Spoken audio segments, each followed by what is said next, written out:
Bu Nino di MRI tadi perubahan fisik terus terbaring terus mau sampai kapan gitu kan? Itu pertanyaannya kan gitu. Waktu di rumah sakit itu kan sudah give up sebenarnya kan, udah nyerah, dia nyerahin ke keluarga.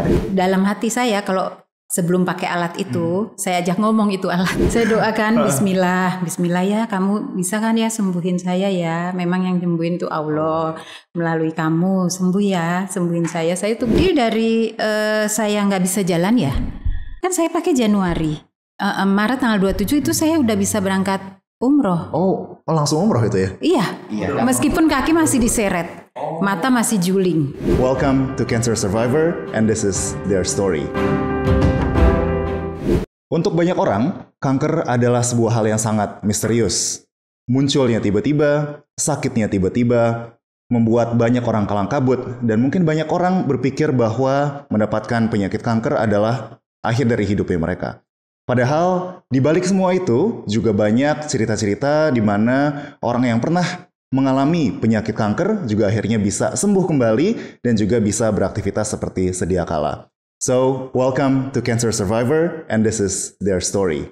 Dan di episode kali ini kita sudah kehadiran seorang cancer survivor yang bisa dibilang kankernya ini salah satu yang tergolong paling ekstrim ya, bisa dibilang.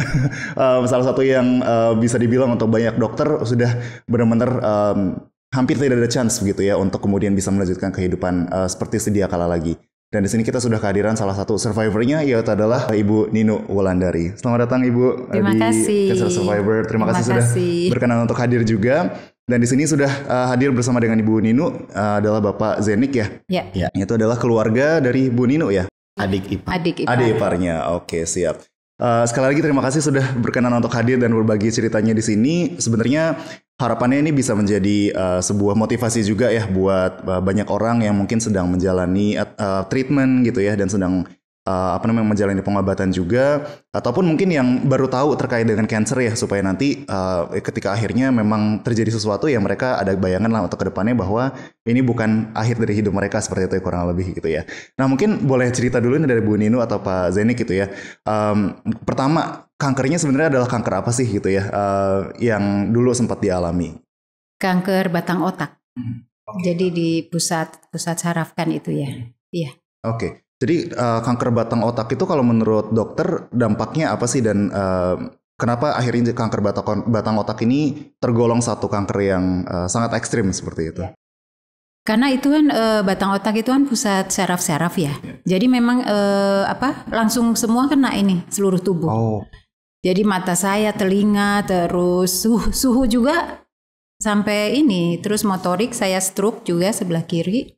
Itu jadi seluruh tubuh itu kena sih Mas. Oh, berarti seluruh tubuh betul kena ya, langsung. Ada dampaknya langsung. Ada dampaknya. Gitu ya. Dan ini sempat terjadinya di tahun berapa? 2012. 2012 ya. Awal diagnosanya itu kalau saya kena kanker batang otak. Oke. Dan sekarang kita take ini tahun 2024, jadi sudah 12 tahun lalu ya. Alhamdulillah sampai saat ini masih Alhamdulillah sehat ya, insya Allah. Alhamdulillah insya Allah. Sehat ya, I see. Nah dulu tahun 2012 waktu pertama kali menemukan atau tahu bahwa ada penyakit kanker ini, kanker batang otak ini, ada gejala-gejala seperti apa sih, atau mungkin pertama yang dirasakan itu seperti apa sih? Pertama itu kepala tuh sakit, bukan pusing ya, tapi bagian belakang itu berat gitu. Itu kan setelah saya tuh ada kerjaan kantor dinas ke Jogja. Sepulang dari sana, itu mulai serangannya. Saya kan memang biasa kan tuh nggak cepet-cepet minum obat kalau apa-apa. Kalau masih saya rasa masih kuat tahan, saya tahan tuh. Tapi ini kok ini banget gitu. Terus saya minum obat, nggak hilang juga. Oke. Terus saya ajuin cuti nih kantor. Mungkin saya pikir kecapean ya habis workshop gitu keluar kota. Di rumah malah makin ngedrop. Saya sampai nggak bisa bangun itu. Jadi angkat kepala aja itu sakit banget. Oh. Cuman saya nggak ke dokter tuh memang. Nah puncaknya saya bangun dari tempat tidur. Saya jalan terus jatuh, saya muntah. Akhirnya dibawa ke dokter.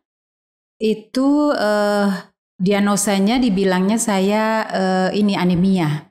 Oh, apa kurang darah ya? Kurang darah. Oke. Terusnya ya udah dirawat di rumah sakit 4 hari kok malah terus ngedrop. Ngedrop terus, kepala nggak ada perubahan. Masih sakit malah makin-makin, terus pandangan kok malah makin ini juga, gelap gitu. Jalan juga harus dibantu. Jadi udah ya lumayan ini ya, udah parah gitu. Akhirnya dokternya apa namanya? MRI. MRI itu juga dirujuk ke rumah sakit yang lebih besar karena di situ hanya rumah sakit ibu dan anak waktu itu. Di situ kelihatan kalau ada massa di batang otak, ya. Tapi belum detail ya, belum jelas. Kemudian dites saraf saya. Tes saraf ya itu nggak ada reaksi. Saraf saya ada beberapa titik nggak ada reaksi. Itu sih awalnya. Berarti dari awal pulang workshop dari Jogja itu yang pusing sampai akhirnya MRI itu berapa lama kira-kira jaraknya? Itu kurang lebih 5 hari ya. 5 hari. Cepet ya berarti? Cepet banget, cepet banget. I see. Enggak, sorry. Semingguan lah. Semingguan ya? Semingguan. Dan setelah MRI itu udah langsung didiagnosa sama dokternya bahwa ini ada cancer kah atau mungkin kayak masih? Belum ya? Belum. Itu dirujuk lagi ke rumah sakit yang besar karena peralatan nggak lengkap di rumah sakit tersebut. Dirujuk ke, nggak usah sebut ya rumah sakitnya, sorry. Iya, nggak apa-apa. Dirujuk ke rumah sakit yang peralatan lebih lengkap. Nah di situ saya di MRI kontras. Baru di situ kelihatan. Jadi MRI kontras ini membandingkan sesuatu kah atau?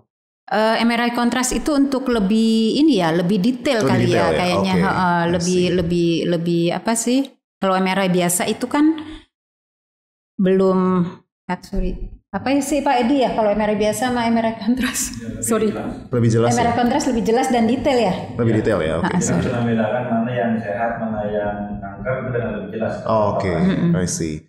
Berarti dengan MRI kontras ini intinya lebih detail ya. Betul. Bisa ngelihat mana yang sel yang sehat, mana sel yang mungkin ada kansernya gitu ya. Nah itu setelah MRI kontras baru dokter tuh kasih diagnosa itu. Kalau saya ada kanker batang otak. I see. Dan initial reactionnya seperti apa dari? Itu pertama disampaikan sih ke keluarga ya. Saya belum tahu. Ibu belum tahu justru? Belum tahu. Justru keluarganya yang tahu duluan. Keluarga dulu disampaikan ke keluarga, baru dari keluarga pelan-pelan sampaikan ke saya. Gitu. Berarti reaksinya sih hebat. Dari Pak Zenik nih berarti gimana reaksinya waktu itu?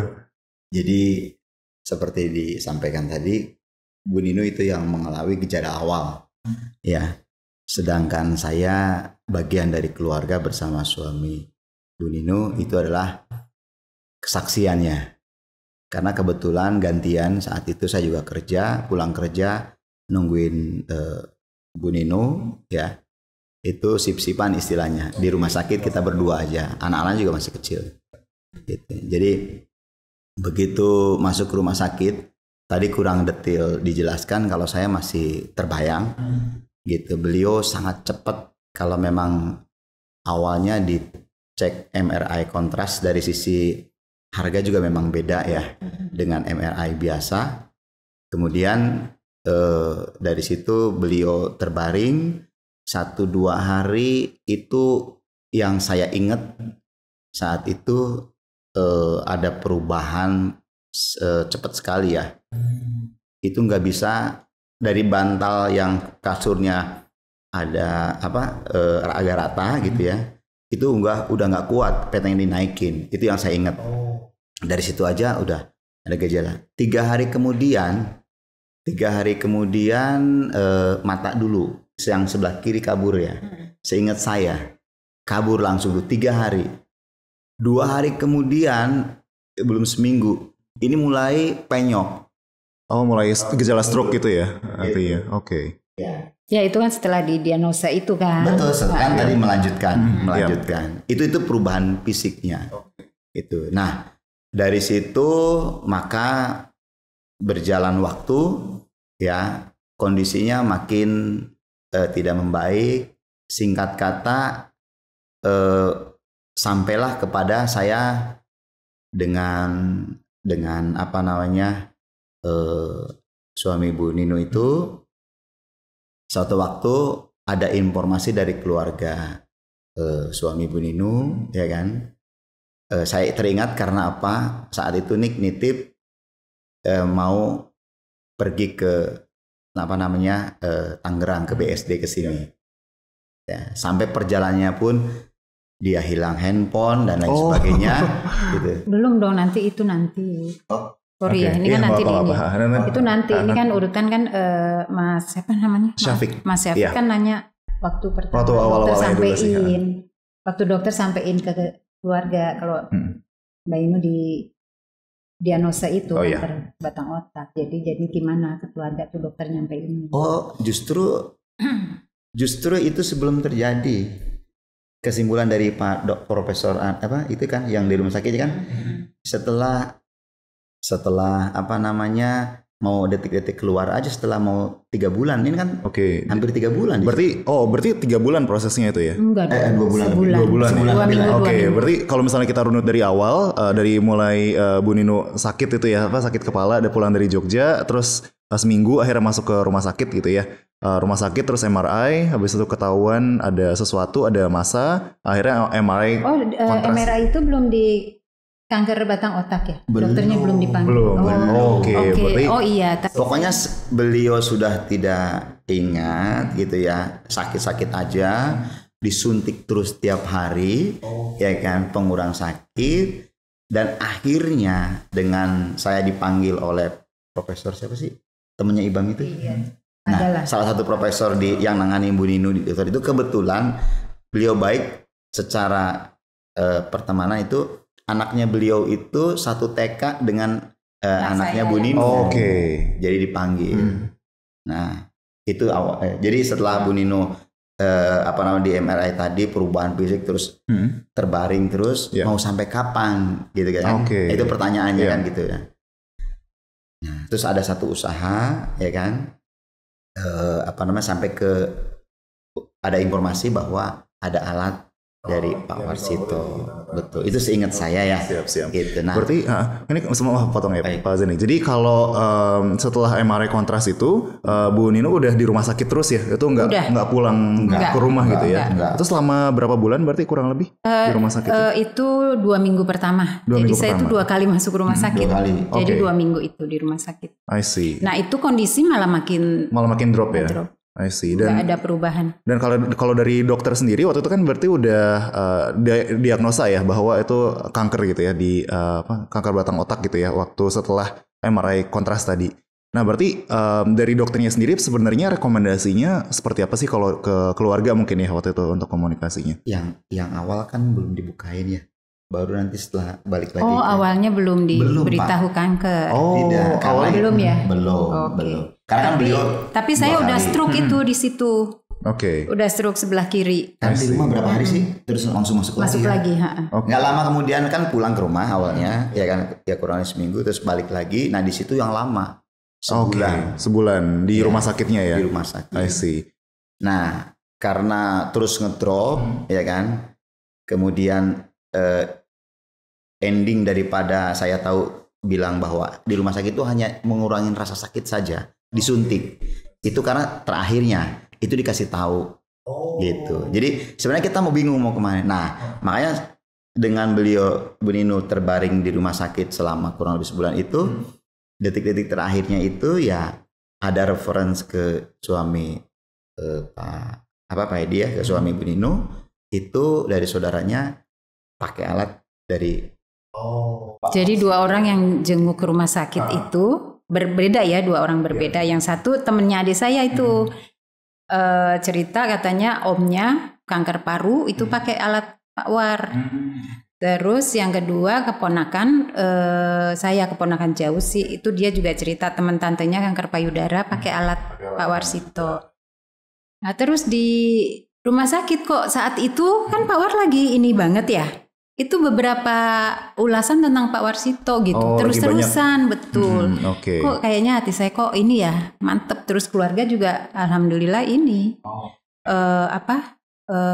satu inilah ya sama saya. Ya deh kayaknya ini deh ke Pak Warsito gitu. Berarti coba saya runut ulang lagi nih Ya, ya. boleh. Siap. Kayaknya lompat-lompat Kayaknya nih ya. lompat-lompat soalnya. Lompat-lompat, Oke, berarti benar-benar, sorry. dari pertama di Jogja, habis itu habis pulang dari Jogja pusing, terus seminggu masuk rumah sakit gitu ya. Rumah sakit habis itu MRI pertama, habis itu MRI kontras, baru ketahuan ada massa, terus fix bahwa ada diagnosa kankernya gitu ya. Belum ya. Habis Pas itu mau pulang ya nanti. diindikasi Diindikasi. Step pertama ya terindikasi, habis itu sempat di rumah sakit juga tapi nggak membaik ya kondisinya, terus akhirnya pulang ya beberapa waktu. Habis itu makin ngedrop lagi, sempat stroke lagi, habis itu akhirnya ke rumah sakit selama 1 bulan gitu ya. 2 minggu. Kurang minggu lebih lagi. 2 minggu ya, I see. Nah berarti kalau dari awal-awal memang dari dokter sendiri sudah tidak bisa memberikan treatment lebih lanjut ya? Akhirnya Pak dokternya Profesor ya itu siapa lah itu yang nanganin itu Bu Nino, kita keluarga dipanggil. Akhirnya saya dan suami Bu Nino menghadap gitu. Bahwa secara pribadi dia ada hubungan baik karena anaknya sama-sama TK bareng, dan udah mengenal Bu Nino. Yang keduanya secara medis disitulah baru disampaikan bahwa Bu Nino ada kanker batang otak. Nah, maka secara medis tindakan yang dilakukan hanya nyuntik mengurangin sakit, gitu, dan obat-obat yang sesuai resep dokter gitu. Nah, terus solusinya apa? Nah, kemudian bagaimana harapannya, kan saya yang nanya langsung dijawab. Secara medis diponis bahwa kurang lebih ya kalau udah penyakit seperti ini 3-6 bulan saat itu. Ya kan harapan hidupnya di situ. Dari situ suami Bu Nino di depan dokternya juga udah langsung ngedrop lah. Saya yang menguatkan semuanya. Terus dok bagaimana? Gitu loh. Solusi apa? Nah ya sudah kalau gitu silahkan ya kalau mau keluar nggak apa-apa gitu loh. Daripada juga walaupun memang di backup keuangan dari kantornya beliau ya asuransi gitu. Saat itu tidak ada masalah dengan masalah biaya sebenarnya gitu. Dan langsung diputuskan kita koordinasi ke keluarga, terutama ke ibunya beliau. Saya yang bilang akhirnya ya sudah bawa saja. Dibawa pulang ya? Dibawa pulang. I see. Setelah kurang lebih hampir berapa sih? 1 bulan loh. Iya, jadi total 1 bulan ya kurang lebih. 1 bulan itu kurang lebih. Karena ya kita hanya ngapain gitu. Di rumah sakit itu akhirnya cuma dapat painkiller aja gitu ya, dan nggak ada treatment yang. Makanya ngambil alat punya Pak War pun saat di periode interval itu di rumah sakit. Di rumah sakit. Oh, saya belum dipakai dulu. Itu. Nah begitu pulang ya baru pakai. Baru dipakai. Di Januari 2013 itu. Ya. Nah kalau misalnya kita runut balik lagi ke belakang waktu akhirnya ada obrolan dengan dokter tadi ya yang secara medis dengan keluarga, berarti apakah memang ditawarkan opsi untuk misalnya operasi gitu ya? Biasanya kan kalau kanker kan jalan pertamanya ada operasi atau kemo dulu gitu ya. Betul. Karena saya juga tanya kebetulan di rumah sakit tersebut juga belum secanggih di rumah sakit saat itu. Tanya biaya juga, kita kasak-kusuk ya mencari informasi, dan kemudian beliau juga menyampaikan ada 2 dioperasi biayanya saat itu ya saya sebutkan nominal kurang lebih 500 jutaan. Ya. Itu untuk 1 kali operasi? Iya, untuk ambil tindakan. 2,5-300 lah waktu itu. Iya. Nah, tapi itu pun dua kemungkinan. Ya, bisa baik cuman agak error. Ada cacat lah. Ada lumpuhnya mungkin. Betul. Ya, mungkin saya nggak ngerti. Itu aja sih. Jadi ya silakan ditawarkan opsi seperti itu. Akhirnya ya kita pasang. Jadi 50-50 ya peluangnya. Pokoknya 50-50 lah peluangnya. I see. Tadi 50 tadi bisa sembuh tapi agak. Tapi dokter di rumah sakit itu kan sudah give up sebenarnya kan. Udah nyerah, dia nyerahin ke keluarga. Keputusannya seperti apa gitu ya. Betul. Nah kita kasakusuk itu cari dokter. Waktu itu kan dapet dah dokter di rumah sakit. Kalau nggak salah ya. Rumah sakit situ katanya itu berhasil beberapa kali dia melakukan operasi batang otak. Ya itu cari-cari info, ya itu operasi luar biasa fantastis biayanya kan. Akhirnya kita putuskan mau ya, cuman di full nggak ada. Ya itu mungkin udah jalannya Allah kali ya, udah nggak bisa ketemu, nggak bisa. Akhirnya ada yang cerita itu tentang alat Pak Warsito. Kemudian di TV juga kok kayak ditunjukin gitu loh, pas banget. Udah mantep hati saya. Padahal beberapa yang ini kasih masukan juga banyak kan, berobat ke sini ke sana, opsi-opsi untuk treatmentnya, betul. Tapi nggak tahu kok hati tuh bergerak ke alat Pak Warsito, ya, betul, mantep jadinya. Berarti kalau di luar dari operasi dan juga treatment yang mungkin sempat ditawarkan opsinya dari rumah sakit, sebenarnya ada opsi apa aja sih yang waktu itu sempat dipertimbangkan gitu dari mungkin dari teman-teman, dari keluarga? Terapis yang di kuitangnya. Ada tusuk jarum, terusnya herbal, gitu ya? Akupuntur herbal, kemudian beberapa ya, lupa sih saya, banyak lah. Terusnya ya udah, yang saya mantepin hatinya itu ya alat Pak Warsito. Jadi setelah akhirnya menerima informasi terkait dengan operasi dan segala macam yang mungkin akhirnya tidak diambil sama keluarga dan juga Bu Nino gitu ya, akhirnya memutuskan untuk explore opsi treatment lain seperti yang akhirnya diambil dari di Tangerang ini. Seperti apa sih kisahnya di awal gitu ketemunya dan juga yang memantapkan hatinya Bu Nino dan keluarga juga ya, karena kan dua-duanya ya pasti untuk akhirnya memutuskan untuk explore treatment ini begitu. Pertama ininya ya, itu akhirnya di rumah sakit kan sudah mantep tuh ya, diputuskan untuk pakai alat Pak War. Suami saya ke ini waktu itu masih di Modern Land ya, ke sana terus cari-cari info, kemudian bisa katanya kan, alat ada katanya nih bisa langsung jadi gitu, cuman ukur ini kepala adik saya tuh sampai cari meteran ke toko ada di rumah sakit gitu. Terus diukur-ukur udah dapet. Alhamdulillah langsung dapet itu alat. Oh, langsung jadi alatnya? Langsung jadi. Okay. Sampai malam lah itu sampai ke ininya. Nah di rumah udah ada alat itu, akhirnya pas dokter bicara dengan keluarga kalau saya silakan kalau mau dibawa pulang, akhirnya ikutin saja segala kemauan beliau, karena sudah secara medis ya itu tadi sudah tidak ada harapan ya kan, biasanya diperkirakan 3-6 bulan gitu kesempatannya hidupnya. Berarti sebenarnya treatment di luar dari rumah sakit itu udah seperti last chance atau kayak percobaan terakhir dari keluarga. Betul. Dan juga Bu Nino gitu ya sebenarnya. I see, oke. Dan akhirnya alat yang diterima tuh seperti apa sih Bu?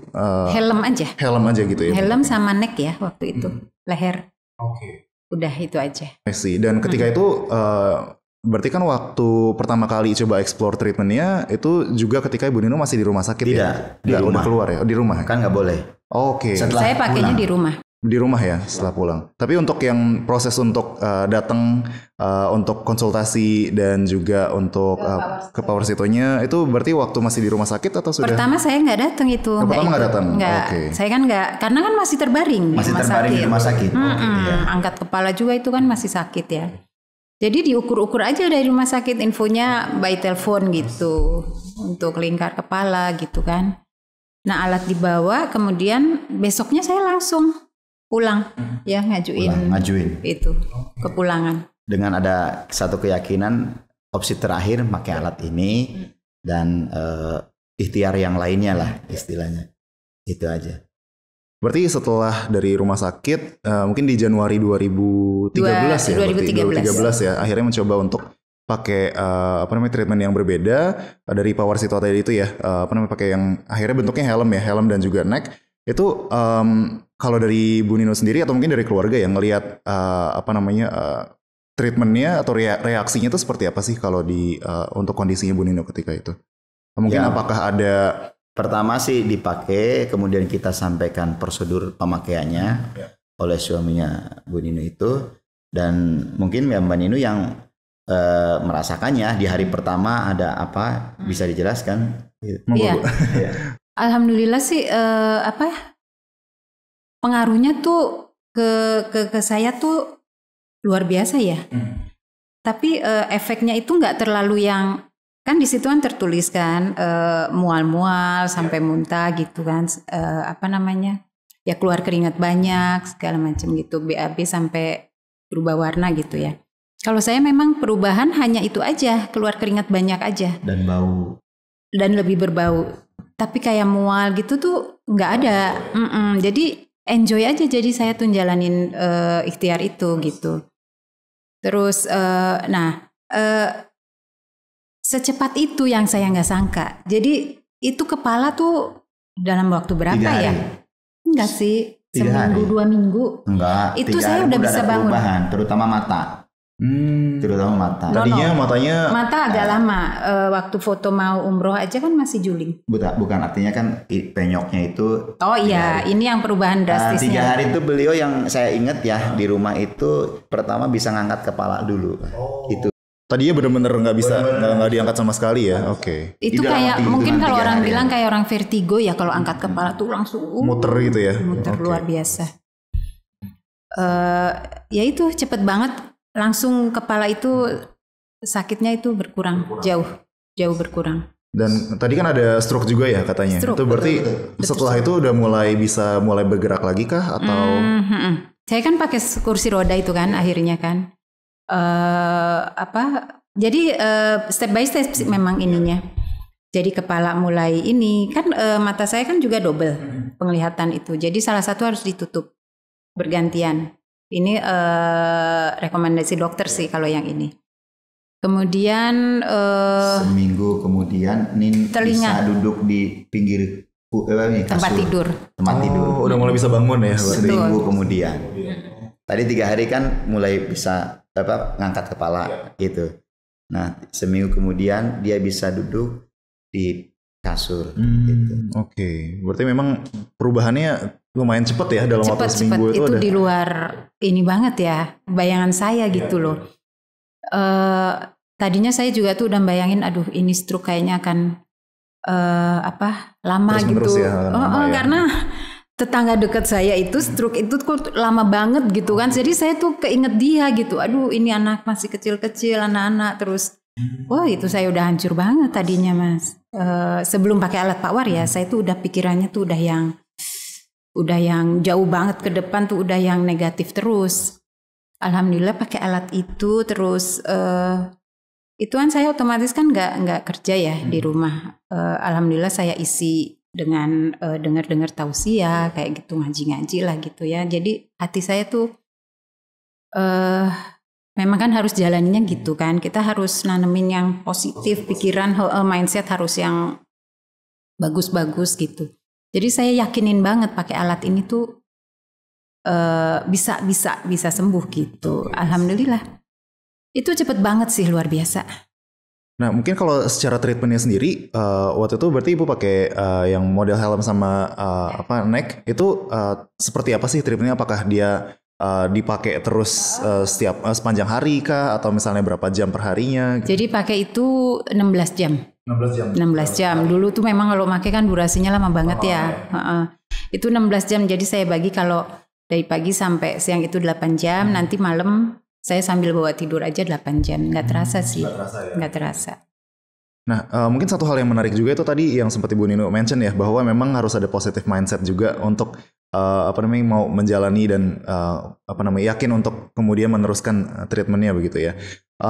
Sebetulnya kalau di dalam kepalanya Bu Nino sendiri ketika itu apa sih yang terbayang gitu, apa yang terpikirkan? Apakah memang kayak masih sangat yakin nih kayak bisa kok gitu. Tapi di satu sisi apakah juga ada pikiran-pikiran yang negatif gitu ya kecenderungannya? Kalau negatif itu kadang memang sih masih ada ya. Saya kan waktu itu juga saya combine dengan ini mas, fisioterapi untuk motorik. Saya di itu, jadi saya combine dengan itu. Struknya itu untuk mengembalikan ini saya kan ya, kenormalan anggota tubuh. Itu dalam hati saya kalau sebelum pakai alat itu, saya ajak ngomong itu alat. Oh gitu. Saya doakan Bismillah ya, kamu bisa kan ya sembuhin saya ya. Memang yang sembuhin tuh Allah, melalui kamu sembuh ya, sembuhin saya tuh gitu. Udah Bismillah saya pakai. Terus sepanjang saya pakai alat itu, saya sambil ini Mas, jikir-jikir gitu. Jikir-jikir ngaji, terusnya doa-doa gitu. Saya isi itu. Karena kan di rumah itu nggak ada, maksudnya kegiatan kerjaan saya yang terlalu berat juga itu nggak ya. ada kan. Paling ringan-ringan lah, kayak ya beberes aja gitu kan, sama ngawasin anak-anak. Udah gitu aja. Jadi tapi saya isi tuh benar-benar pendekatan ke Allah. Karena Allah itu kan yang sumbernya pemberi sembuh kan, melalui alat Pak Warsito itu. Jadi saya tanemin pasti sembuh, ini pasti sembuh. Gitu. Dan kalau dari keluarga sendiri mungkin ada upaya-upaya tertentu nggak untuk kemudian kayak memotivasi Bu Ninunya gitu, atau mungkin bahkan memotivasi diri sendiri juga gitu ya dalam keluarga bahwa iya, karena kan tadi kalau saya kan satu rumah saat itu masih ya. Enggak dong, udah di Bekasi. Betul, tapi kan hari-harinya di situ. Cuman sering ke sana. Betul, gitu. Memonitor itu 3 hari pertama udah bisa bangun, mengangkat kepala, terus berdiri di samping kasur. Kemudian 3 minggu kemudian beliau sudah pakai alat ya, ya tempat untuk jalan itu, yang tongkat yang kotak itu. Untuk yang orang stroke itu dari kamar ke ke tengah rumah gitu, ke ruang tamu. Di situ sambil ya tetap memotivasi keluarga, cuma di situ aja. Itu karena beliau tuh sebenarnya sampai dengan bulan Februari atau Maret lah, karena April kan berangkat ya. Maret akhir awal April itu kan periode dia umroh. Nah itu karena perkembangannya cepat, ya kan. Beliau sebenarnya belum tahu, ya kan, ponis dokter itu masih kita rahasiakan bersama keluarga aja. Oh, supaya akhirnya Bu Ninui juga nggak stres gitu ya. Betul. Akhirnya di-keep di keluarga aja. Di-keep sampai dengan beliau benar-benar nanti udah terlihat sehat, baru kita sampaikan. Nah, taunya juga saat itu nggak disampaikan sama sekali. Taunya juga beliau yang saya orasi pertama kali di acara Pak War itu, gitu. Itu taunya pertama. Karena kita merasakan sama suaminya itu, sama keluarga tidak sama sekali bilang. Gitu. Berarti waktu Ibu dari rumah sakit pulang, terus habis itu pakai opsi treatment yang pakai helm dan like ini, CCT ini, yang Ibu tahu apa waktu itu? Beliau merasa sakit aja. Sakit kankernya itu tahu, cuma harapan hidup itu nggak tahu. Oh, nggak dikasih tahu. Belum tahu saya. Vonis medisnya. Jadi vonis medisnya nggak tahu, tapi tahu bahwa ada kanker. Kalau ada gitu kanker ya. saya tahu. Ada kanker sih. Berarti sebenarnya jadi poin penting juga ya, bahwa memang meskipun kondisinya dikasih tahu dan divalidasi gitu ya, gejala-gejala yang dirasakan mungkin penyakitnya seperti apa, tapi hal-hal yang ekstrimnya jangan dikasih tahu secara langsung gitu ya, supaya nggak membuat pressure yang berlebihan juga ke pasiennya begitu ya. I see. Dan dari keluarga juga kuat ya nahan. Iya, tapi kan beban di keluarga juga. Karena betul. Setelah diponis, ya jangankan ya suaminya yang mendapat kabar pertama, saya aja sebagai adik iparnya akhirnya ngaji di rumah biasa selama seminggu, ya kan. Kemudian berdoa semoga ada kesehatan. Tapi secara dirahasiakan juga. Saya sih tahu kalau penyakit kanker tuh, enggak, maksudnya tahu karena baca gitu kan. Penyakit kanker tuh kan harapan hidupnya memang ya, katanya kan ya itu paling ini kan, peringkat nomor 1 kan yang mempercepat kematian gitu ya. Itu sih saya sih sudah istilahnya siap-siap kali ya, siap mental gitu. Tapi di lain sisi juga saya ada keyakinan sembuh gitu. Jadi memang ada dua ini loh Mas. Dua sisi ya. Dua sisi. Jadi ya udah pasrahin gitu kan ke Allah gitu kan. Satu sisi kita tetap harus ikhtiar, terus kan disertai doa. Untuk hasil kan haknya Allah gitu ya, untuk kasih kesembuhan atau apapun gitu. Yang penting kitanya udah tetap harus siapin mental ya. gitu. I see. Jadi memang akhirnya selain upaya secara fisik, tapi upaya untuk menjaga mental dan juga tetap punya motivasi untuk bisa sembuh itu juga penting banget ya, dan bukan penting hanya dari sisi banget. pasien aja, tapi juga dari sisi keluarganya juga. Oh, itu nomor perlu satu ya, support keluarga. ya tentunya. Betul. Oke. Dan totalnya akhirnya dengan treatment ECCT ini berapa lama alatnya dipakai? Jadi dari saya nggak bisa jalan ya, itu kan saya pakai Januari, Maret tanggal 27, Maret tanggal 27 itu saya udah bisa berangkat umroh. Oh langsung umroh itu ya? Iya, meskipun kaki masih diseret, mata masih juling. Nah itu juga keberangkatan umroh itu menjadi motivasi saya juga. Saya harus sembuh nih, harus ini paling tidak udah bisa jalan gitu sebelum keberangkatan.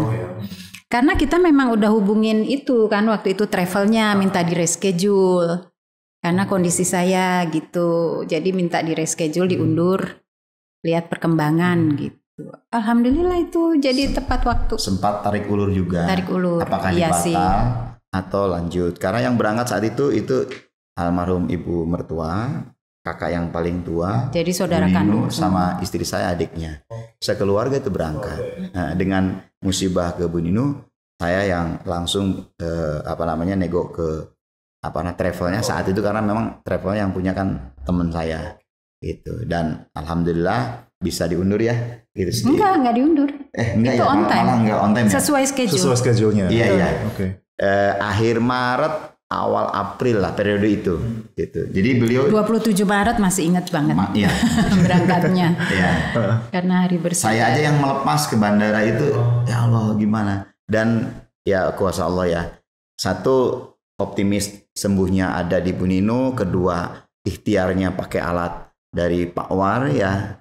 Dan yang ketiga, digerakkan untuk umroh itu, alat tersebut malah ceritanya tidak terdeteksi di bandara sampai dengan ke Jeddah sana gitu loh. Iya. Itu mungkin udah kuasa Allah lah gitu. Iya. Itu udah bekel kursi roda tuh saya. Udah nggak pakai kursi roda berarti? Udah bawa, udah siapin. Okay. Alhamdulillah nggak saya pakai. Malah sembuh di sana. Jadi bisa jalan ketika di sana. Bisa jalan normal ya, meskipun belum cepet gitu, tapi udah nggak diseret.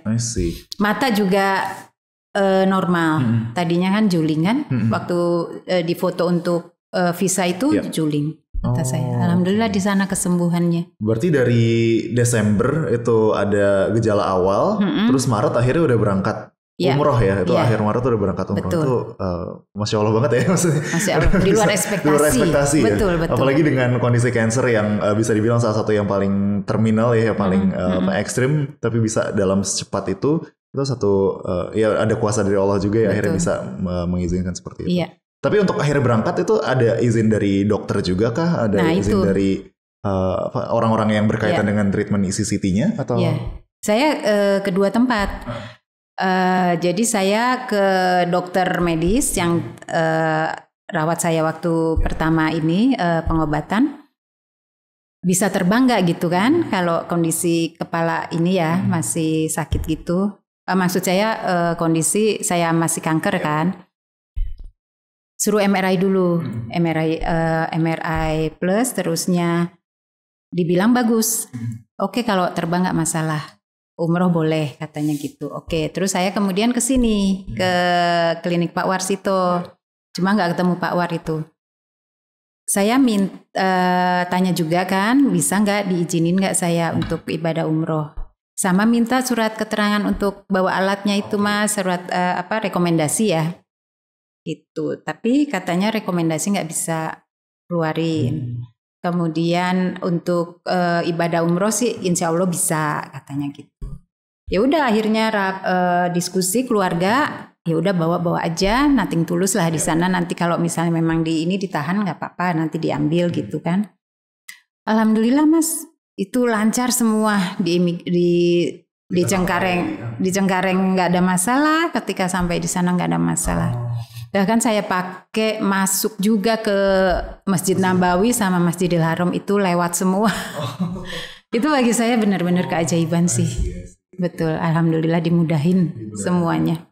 Dan kalau dari keluarga waktu itu akhirnya memutuskan untuk ya boleh deh gitu umroh gitu. Oh iya, karena tadi setelah saya mendapat kabar vonis medis bahwa harapannya 3-6 bulan, suaminya mengizinkan juga, dan terutama almarhum ibu ya, itu mengizinkan. Karena saya bilang, ini gimana nih, dokternya sudah menyerahkan, ya ikutin kemauannya aja semua gitu. Nah untuk umroh kan sudah daftar, bagaimana akhirnya keluarga kumpul, ya diputuskan berangkat karena melihat perkembangan yang alhamdulillah saat itu luar biasa sekali, cepat signifikan banget ya. Betul gitu, signifikan banget, perkembangannya bagus.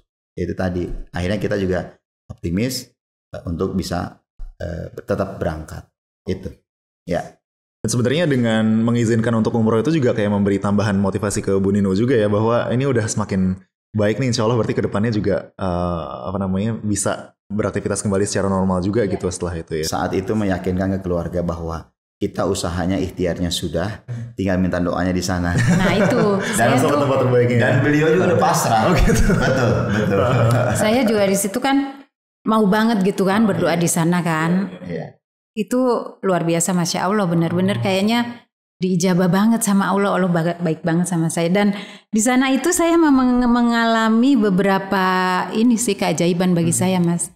Jadi saat di Raudhoh itu kan kalau kita sholat gitu kan nggak bisa cepet ya. Saya tuh didatengin sama perempuan cantik gitu, putih, tinggi, didatengin terus bicara dengan pendamping saya tuh mutawifnya diceritain lah saya kalau sakit nih gini. Akhirnya dia ngomong, udah sholat dengan tenang, berdoa dengan kusuk, nggak usah buru-buru, saya jagain. Digituin Mas. Akhirnya ya itu saya sholat sampai nangis, itu berdoa sampai luar biasa, puas banget. Terus dia katakan, insya Allah ibu akan sembuh, cepat sembuh. Ini adik saya, saksinya nih ada adik saya.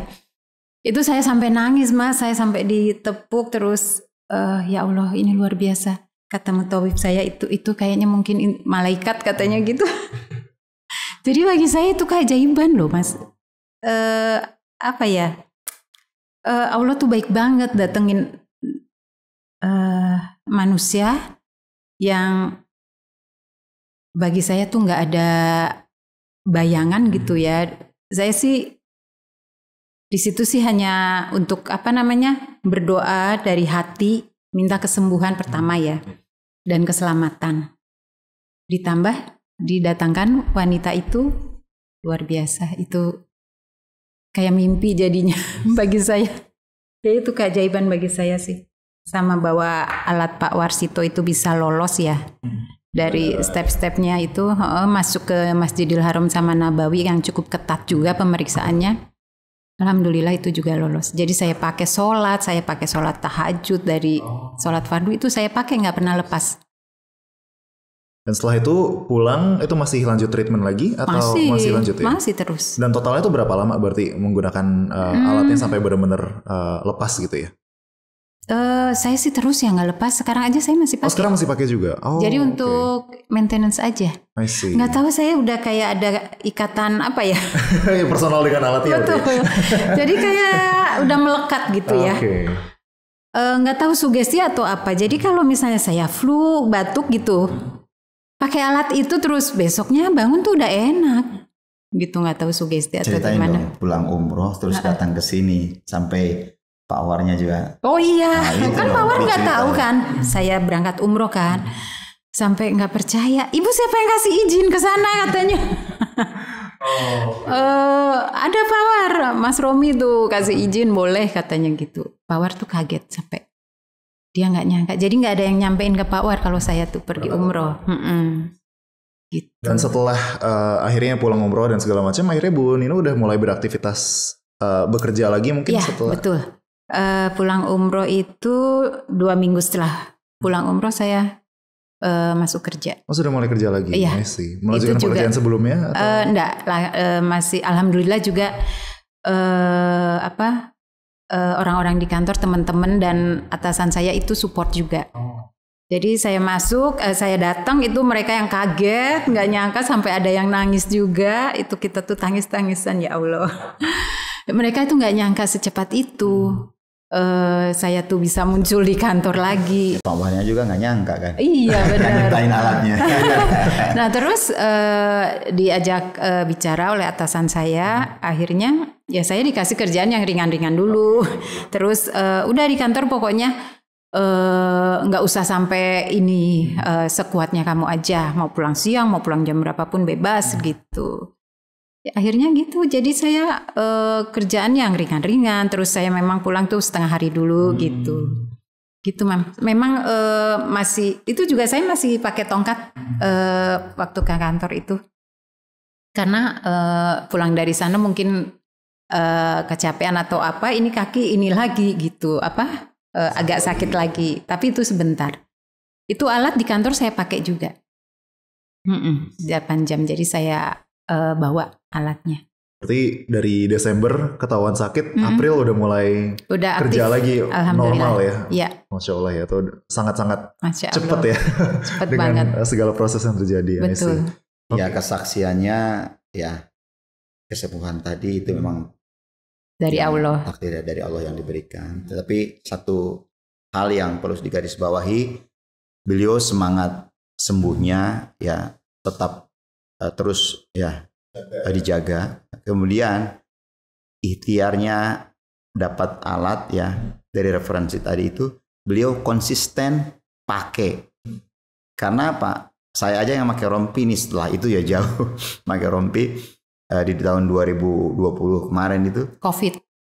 Itu kalau malas ngecasnya dan lain sebagainya, tapi beliau tuh piawai banget, rajin banget gitu. Karena tadi semangat untuk sembuh, kemudian konsisten memakai alatnya gitu.